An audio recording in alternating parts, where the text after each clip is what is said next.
Huge thank you to ASV Inventions, home of the Unbreakable Lever, Sirius Studio, who has some sweet merch worn by myself, Trey Kennard, and other people that are way more of a legend than me, and the DesignLabCo.com. They've got some great designs in their lab at their co, and if you have any graphic needs, they can take care of you. And can't forget about my newest channel sponsor. Huge thank you to Simplify. They're an automatic booking and payment system for solo entrepreneurs. I have all my links and discount codes in the video description, and I really hope you guys enjoy today's video. What up, Tube? Thanks for tuning in. We're out here at San Diego Supercross Round 2 for press day. I'm about to try to bring you guys my first ever press day interview. Stay tuned. Maybe they'll suck, maybe they won't, but let's see what we can find. You look great. All right, Lux Turner, San Diego. Maybe not the A1 you were wanting, but you came in injured. Not exactly ideal, but before we get into that, dude, I was looking at your Loretta Lynn's vault from 125C to like a top 10 guy in Supercross. Like, you want to just tell us how that even happened? Dude, it's actually like, it blows my mind every day I think about that. It's pretty special, like how far I've came in, say, I guess this is 6 years now. I honestly want to say it's just like, give it up to the Lord and for paving me a path. And like, my parents were being so awesome about like giving me everything I wanted. Like, I wanted to come down to SoCal to start training, and I came down in 2022, and I finished tested out of high school so I could come down and train. And I trained down here for 3 years, and then ended up getting like a fill-in ride with AEO, and then had a little bit of success with them, and then like they gave me a full ride, and honestly it's just been like amazing. Like, it kind of blows my mind, honestly. Like that I'm standing here right now. I'm not gonna lie to you, with all due respect, it kind of blows mine too. And like, you've been like a better pro than an amateur, because I watched you go get points at Redbud. Then you were on my radar for Loretta's, and I think you finished like similar at Loretta's than you did Redbud. Like, what do you think it is about the pro level that helps you thrive rather than amateurs? I don't know. I think I feel like the amateurs, I've always had so much doubt in amateurs, and I feel like with pro stuff it was so new to me. So I didn't really have an expectation of where I belonged. Maybe that's what helped me.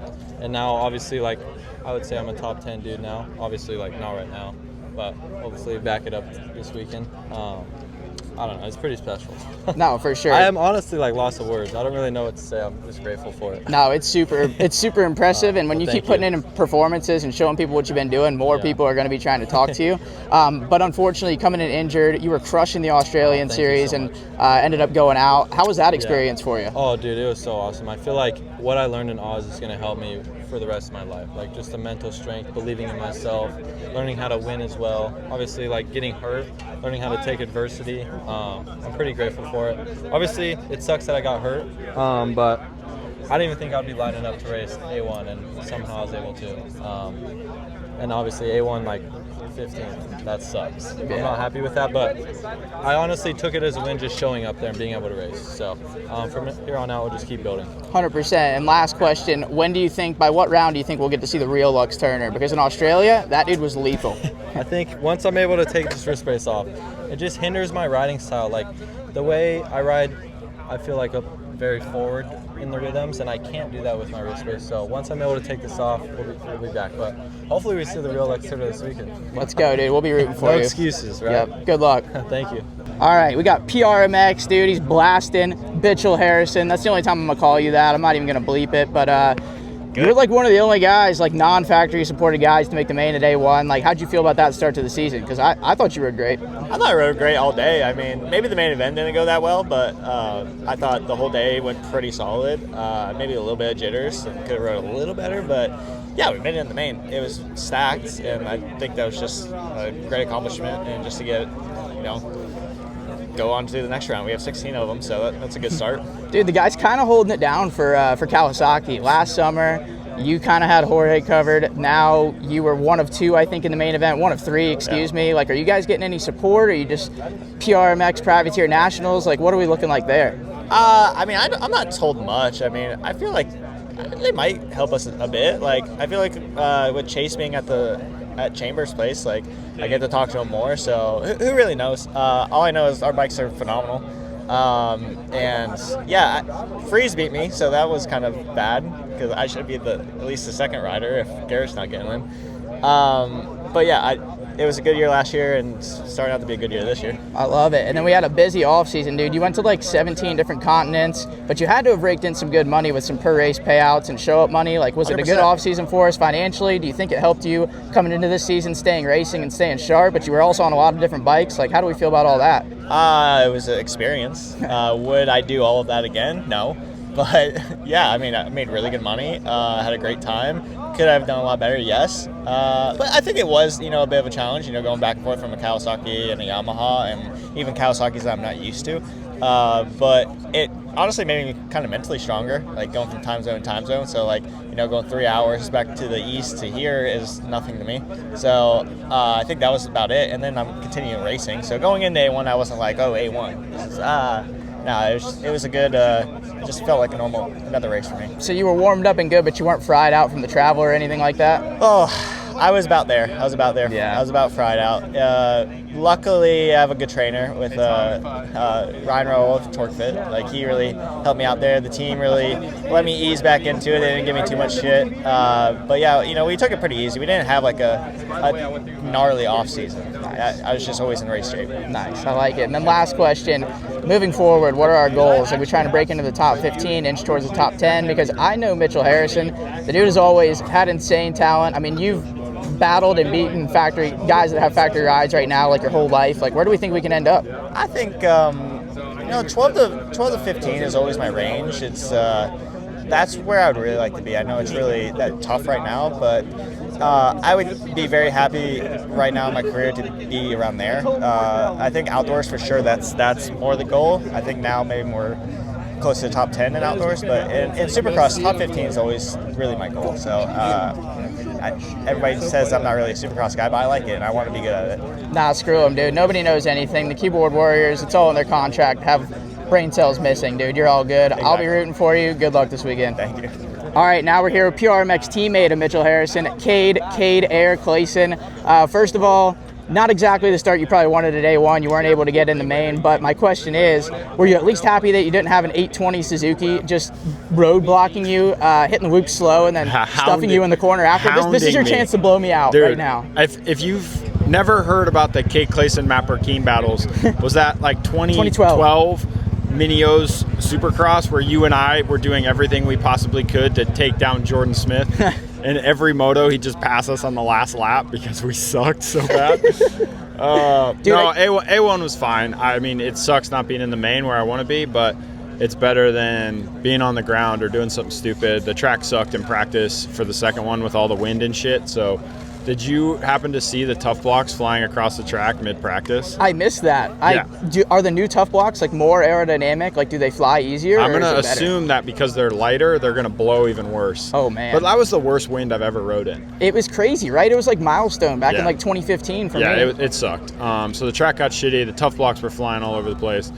And then the night show is when I actually jumped everything for like the first time. So I did my laps and, made some changes to hopefully be a little better this week. See what happens. So talking about just busting out jumps for the first time in the race, like how gnarly is that? Like, is it that bad, or is it almost easier for you when you're around a bunch of other guys that are flowing and jumping the same stuff? Honestly, I followed Mitchell off a couple things that I knew he had already done on like the first lap. I just kind of came out and I just saw him do it, and then I did it the next lap. So it's really not that bad. In the heat race, the track's usually so good that you feel like everything's easier, where like in practice, the track's so hammered, everything feels super difficult. Yeah. So I don't think it's sketchy to wait till the heat race to do stuff, but some guys want like that repetitive motion. But when it's something as easy as like just like a triple in a rhythm, it's pretty simple. If it was like the big three that was out of the turn after the triple, that might have been a little different, but yeah. You raise a good point, because honestly, when the 450B practice comes around, I feel like the track's the me after 3 Michelob Ultras spec because it's hammered. But last question, you got to do some riding with Chase Sexton over the offseason at the Chambers compound, which also, while we're here, get well soon, Jack Chambers. I was hoping to catch up with you, but you're down and out. But how was that riding with Chase? Like, did you guys get to share anything at all, being that you guys are both on Kawasaki's, although one's factory, one's not? Like, did you get any benefits from that? Like, I feel like I get more just from him, talking to him about certain things. We ride the track so differently, like him and I do. He loves to like rail the top of berms and take the longest way possible around the track with like the most speed. and I am the polar opposite of give me the shortest way around, the way that I can go the absolute slowest but going the fastest possible. You know what I mean? Getting your Cooper Webb on, dude. Turning the down Cooper tight. Webb line. And that's what we laughed at. He's like, you're literally like the borderline main event Cooper Webb. And I was like, yes. Like, Hey, you got to take it. Yeah, The main event's insane. I mean, we were just talking to Mitchell. He's like the last guy to make the main, and the dude's like has several Loretta's championships. Like, he's had factory rides. I mean, the entire class is unreal. The 4 factory guys that were in the LCQ, 3 of them have 250 championships. Insane. Minus Garrett Marchbanks. Insane. You know? And he would have one if he wasn't 6'12 and 200. Exactly. So great riders were all in the LCQ, and that's just how it's going to be for a few weeks, right? Like, the field's going to thin out at some point, but it's just kind of making it through these first few rounds and learning the bike, getting back in the flow of the races. Like, people don't realize, man, it's hard to show up to these things and learn the tracks and to do it at speed. And we have a new schedule this year, only having 2 practices, so just taking it all in. I guess, last question. I thought the last one was going to be my last question, but what do you think about no free practice? I've talked to some people, a lot of people actually, that like it, but what's your take? I like it. I wish it was still only 10 minutes. Like, in reality, we only lost 4 minutes of riding. Yeah, it's not bad at all. I wish it was still 10, just to give the guys a little more track time to work on the track. But also just so it doesn't get so hammered. Every time they work on it, it gets softer, usually, depending on the dirt, I guess. But, yeah, as they work on it, it usually just keeps getting softer and softer. So if they could work on it just a little bit less, but it not get as hammered, I think it would last longer. But that's just my opinion. I don't really care. I don't think we need as much practice as they give us. I mean, hell, like, we're here riding press right now. That's basically a whole practice. So we learn the track so quickly because dude, everyone's so damn good. It's not like back in the freaking early 2000s where it took all day for a 125 to jump the triple. Yeah, 100%. First gear, I can jump most of the jumps on the track. It's just about trying to figure it out and do it with speed. Yeah, what an insightful national. Thanks, Cade. Good luck this weekend. Thanks, bro. Shane Mcelrath, not Mcelrath. We settled this last time I saw you. A little bit of a slow start to the season for you can say. Yeah, that's actually the word I was going to use, with all due respect. You are still the man, but due to such a busy offseason, you're going from country to country, continent to continent, bike to bike. Like, do you think all that, do you think it maybe hurts your preseason prep? You're coming in still a little bit under the gun. You're just trying to build into it, maybe peak a little bit later? Yes and no.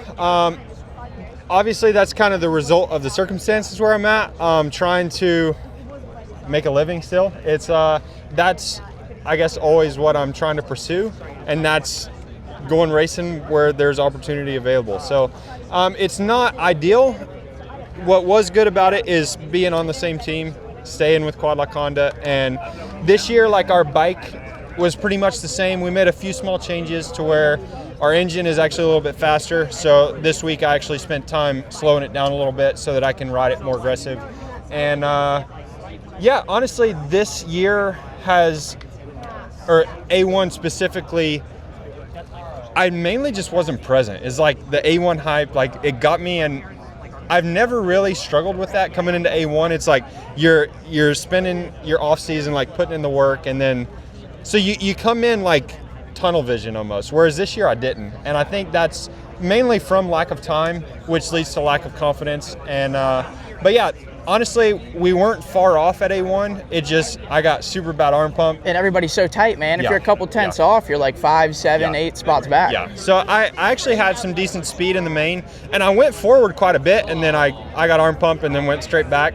And yeah, so this week it was like, hey, we're making small changes to the bike for arm pump and power. And it was like, that's what we did, and I got to put in some good training this week to where it's like, hey, we're going to race this weekend, not just be out there. I like it. So obviously coming in a little bit under the gun, a little bit behind, it's not super ideal, but I mean, when thinking financially, like you talk about trying to make a living, like I'm not asking for your tax return or anything, but it's got to be worth it financially to go do all that stuff and maybe wear yourself down a little bit, but get a little bit of a slower start. I mean, bills got to get paid. Got to be a worthwhile expedition there. Yeah, and that's where it's tough, because it's like, it's obviously, as racers, like, we spend a lot of money to go racing, and hopefully at the end of the year we make money on top of what we spent, and then it's like, sweet, we made a profit. Well, the end of the year, it's like, once we're paid up, we will be We will be in profit. But until you get there. And that's what you're talking about. Yeah. Like, people don't understand, even you on a factory-supported team, like, you got to pay,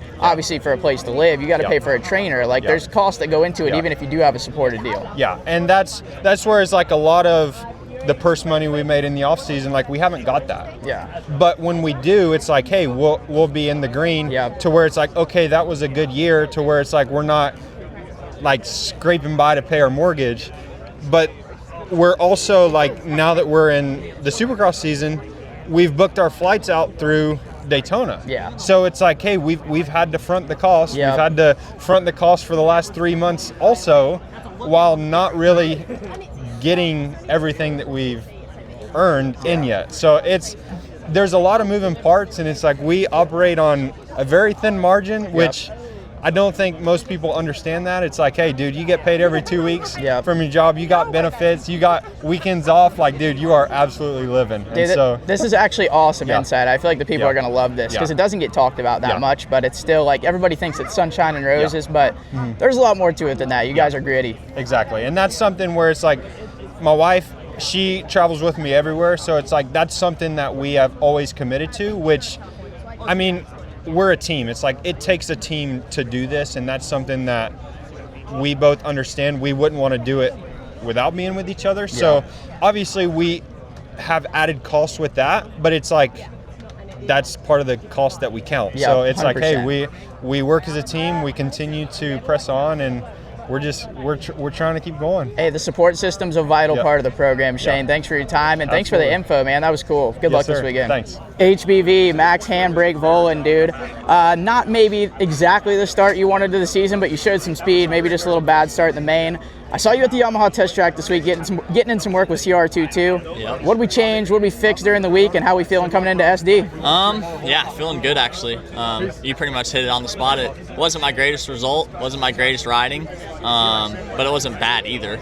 You know, it wasn't terrible. So it was a decent start, but worked with Chad. We did a little bit of bike setup changes. You know, riding the East Coast, you can run a little bit softer stuff, a little bit more bumps, especially at club. We have so many guys riding. Yeah. And test tracks there are pretty beefy, so we've gone a little stiffer with the bike, and then that changes the balance. So we've got the balance to where I want and a little bit stiffer. So it should be more compliant and easier for me to hit some big seat bounce threes in this weekend. I like it. Sounds like coming from East Coast to West, a little bit of an adjustment period. We'll get a little bit better as we go. But dude, talk about Chad Reed being in charge of your program. Like, I don't know that people realize it's not just like a little bit of coaching here and there. Like, I think, didn't he even take over your gym program? You know, everything riding. He shovels the whoops when with his back turned to the B group. Like, dude, he does it all. Talk a little bit about that. Yeah, absolutely. He's really taking control of basically us as riders and training on the bike side. Ross still does our gym at club, but he has definitely implemented some of his own gym with us as well too. So he's basically taken full control over what we do and how we manage our racing. And when you have a guy like that, it's hard to say no and not trust him. You know, like, he's been through it, he's done it, he lived at the highest level. He didn't just get there, he lived there. So he's been a huge help for us, me and Yoder both. And it's awesome just to work with a guy that, you know, someone that you look up to when you're a little kid watching the races. So yeah, it makes the belief a lot more believable when it's someone who's like that. Oh, 100%, because there's no doubt there. I mean, we're even in San Diego right now. I think he won like 6 or 9 times just here alone. But coming into this thing now, I think you have like a little over a year on the handbrake. Not a hindrance at all anymore, right? Like, no. Was it even ever a hindrance? It was at first. My system was so sketchy, actually. Like, the levers were so separated apart, and sometimes the brake would sponge fade like a bubble, and you just pull it in and you wouldn't have anything. So, like, when I started last year, I was pretty sketchy. Like, I didn't even know if I was able to race professional. But once I got this new system, which was at Daytona last year, I immediately clicked off a 5th then. And since then, it's been great. So I don't think it's a hindrance. If anything, it's got its advantages in certain areas. We got a right-handed start this weekend, so maybe that's one of them. I like it. And that leads me into my last question. If we can get off the gate and get a good start, which I know these club bikes are good enough, it just all comes down to execution. You guys are all so good. But if you get the start, are we going to see Max Vohland on the podium or what? Because I know I predicted you a position a little bit lower than that, and I'm just dying for you to make me look like an idiot. I'm so excited. Yeah, absolutely. If I get the start, which I believe I will, and you're definitely going to see the real me this weekend, I feel like. So definitely no A1 riding. We're going to ride like myself, and yeah, maybe I get a little bit of luck from the Chad Reed family over there, and we can put it on the box. I love it. Well, if you want luck, I'm not going to film you at all because typically carnage, chaos, and content goes down behind my phone, so I'm keeping the cameras off, and hopefully the podium's on. Good luck this weekend, Yes, sir. Maximus. Thank you. All right, Hunter the Warrior Yodeler Yoder. Is it true? Did you have surgery like 30 minutes ago or not? No surgery. Oh, wait, what? False rumor by Matt Burkeen. Matt Burkeen's the false rumor spreader, dude. Bro, no, you've got to be messing with me. I'm not right messing now. with you, dude. You really didn't have surgery? No. McGinley's got some high-tech stuff that I... Wait, Yeah. you just screwed me. I can't... Yeah, hey. You put it out there, though. Everyone's going to know you as fake news now. Oh, man. You're the CNN of motocross. You burnt me to a crisp. You're the CNN. I thought you were my guy, dude. You're cooked. Oh, my gosh. You fried me. You will never be a reputable source ever Honestly, again.